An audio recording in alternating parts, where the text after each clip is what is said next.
In this video, you'll learn how to add multiple text layers in CapCut. A step-by-step guide for beginners. First, drag the video onto the editing timeline below.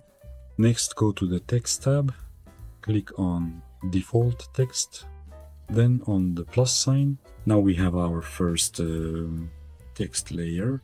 Let's put a number 1 at the very end of it, exactly. Next, repeat the procedure. Click on Default Text again, and now we have a second text layer.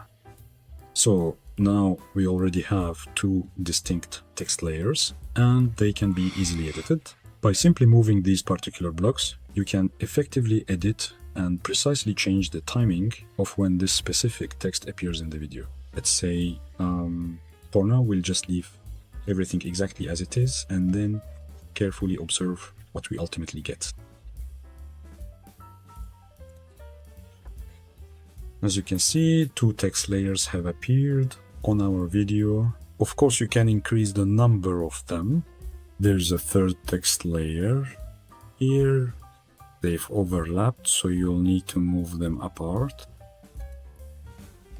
In this simple way, you can add as many text layers to your video as you like. I hope this video was helpful for you. I would really appreciate your likes and comments. Thank you very much.